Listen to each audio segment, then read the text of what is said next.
नमस्ते, आप देख रहे हैं ऑर्डिनरी और मैं हूं लालिमा।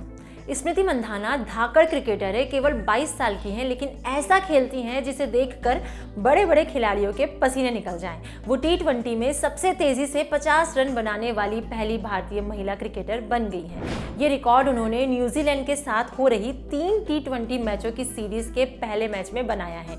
6 फरवरी को वेलिंगटन में ये मैच हुआ, जहां स्मृति ने 24 गेंदों में 50 रन बनाए। 24वीं गेंद पर उन्होंने छक्का मारा था। क्रिकेट के मैदान में स्मृति एक के बाद एक दमदार कमाल करते जा रही हैं। 2018 के आखिरी दिन यानी 31 दिसंबर को एक लिस्ट निकली थी, आईसीसी की लिस्ट थी, जिसमें Smriti Mandhana ICC women's cricketer of the year बनी थी। उन्हें ICC women's ODI player of the year भी चुना गया था। बहुत छोटी सी उम्र से ही स्मृति क्रिकेट खेल रही हैं। वैसे तो अभी भी वो केवल 22 की ही हैं, लेकिन उन्होंने क्रिकेट खेलने की शुरुआत तब कर दी थी जब वो महज 9 साल की थी। अब हम आपको उनके क्रिकेट के सफर से लेकर उनकी लाइफ के कुछ दिलचस्प किस्से बताने जा रहे हैं, ध्यान से सुनिएगा। स्मृति का जन्म तो वैसे मुंबई में हुआ था, लेकिन जब वो 2 साल की थी उनका परिवार महाराष्ट्र के सांगली में रहने चला गया था। यहीं से उन्होंने पढ़ाई की और यहीं से उन्हें ये पता चला कि वो क्रिकेट में शानदार रिकॉर्ड्स बनाने के लिए बनी है। स्मृति से 4 साल बड़ा एक भाई है श्रवण, वो भी क्रिकेटर हैं, डिस्ट्रिक्ट लेवल पर खेल चुके हैं। स्मृति अपने भाई को ही अपना आइडियल मानती हैं। वो जब 4 साल की थी तब उनके पापा के साथ भाई की नेट प्रैक्टिस देखने जाती थी। भाई को बल्लेबाजी करता देख स्मृति को अच्छा लगता था, उन्हें भी खेलने का मन होता था। वहीं से स्मृति की दिलचस्पी क्रिकेट में हो गई। सोच लिया कि अब बल्लेबाजी करनी है। भाई की बल्लेबाजी के सेशन के बाद स्मृति को 10-15 गेंदें खेलने को मिलती थी, जिसके लिए वो सुबह 5 बजे उठ जाती थी।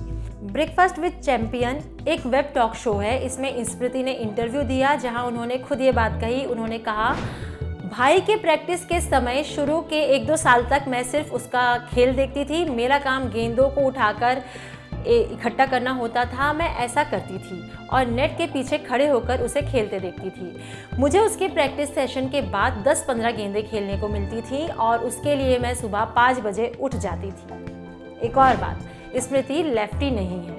स्मृति लेफ्ट हैंडेड बल्लेबाज जरूर है, लेकिन वो लेफ्टी नहीं है। वो सारा काम राइट हैंड से ही करती है। लेफ्ट हैंडेड होने के पीछे भी एक दिलचस्प कहानी है। स्मृति के पिता भी क्रिकेटर हैं, डिस्ट्रिक्ट लेवल क्रिकेट खेल चुके हैं। स्मृति के भाई श्रवण जब छोटे थे तब उनके पिता श्रीनिवास उन्हें बल्लेबाजी सिखाते थे। श्रीनिवास खुद राइट हैंडेड बल्लेबाज थे, लेकिन वो श्रवण को लेफ्ट हैंडेड बनाना चाहते थे। इसलिए जब श्रवण 2-3 साल का था, उस समय श्रीनिवास उनके सामने लेफ्ट हैंड से ही बल्ला पकड़कर खड़े हो जाते थे। इसे देखकर श्रवण ने भी लेफ्ट हैंड से खेलना शुरू कर दिया था और भाई को देखकर बहन ने भी ऐसा किया। स्मृति को भेल खाना बहुत पसंद है। वो बताती हैं कि वो जब भी घर जाती हैं भेल ज़रूर खाती हैं। इसके अलावा उन्हें वड़ा पाव भी बहुत पसंद है। राहुल द्रविड़ के बल्ले के साथ स्मृति का बेहद खास कनेक्शन है।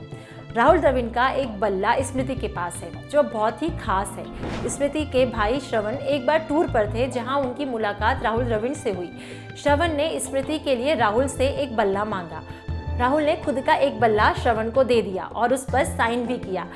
स्मृति ने इस बल्ले से खेलना शुरू कर दिया। साल 2013 में महाराष्ट्र के लिए अंडर 19 की टीम में खेलते हुए स्मृति ने दोहरा शतक जड़ा था। ये शतक गुजरात के खिलाफ मारा था। 150 गेंदों में 224 रन बनाए थे। इस मैच में स्मृति ने राहुल के बल्ले से ही खेला था। वनडे मैच में दोहरा शतक जड़ने वाली पहली भारतीय महिला भी स्मृति ही है। यानी ये शानदार रिकॉर्ड स्मृति ने राहुल के बल्ले से ही बनाया था।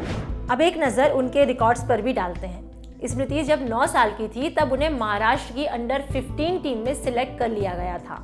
जब 15 की हुई तब अंडर 19 टीम में जगह मिली। भारतीय क्रिकेट टीम में 5 अप्रैल 2013 के दिन एंट्री मारी। पहला T20 मैच था बांग्लादेश के खिलाफ, तब वो 17 साल की थी। भारत के लिए पहला वनडे 2013 में 10 अप्रैल के दिन खेला बांग्लादेश के खिलाफ। 2016 में आईसीसी ने स्मृति को women's team of the year में शामिल किया। इस टीम में शामिल होने वाली पहली भारतीय महिला भी स्मृति ही हैं। स्मृति ने बहुत ही कम उम्र में बहुत कुछ कर दिखाया। उनके खेल के बारे में आप क्या सोचते हैं, हमें कमेंट सेक्शन पे ज़रूर बताएं। अगर इस वीडियो को आप फेसबुक पर देख रहे हैं तो ऑर्डिनरी के फेसबुक पेज को लाइक करें। अगर इसे आप यूट्यूब पर देख रहे हैं तो ऑर्डिनरी के यूट्यूब चैनल को सब्सक्राइब करें। साथ ही बेल आइकन भी क्लिक कर दें ताकि हर नई वीडियो का नोटिफिकेशन आप तक सबसे पहले पहुँचे। Thank you.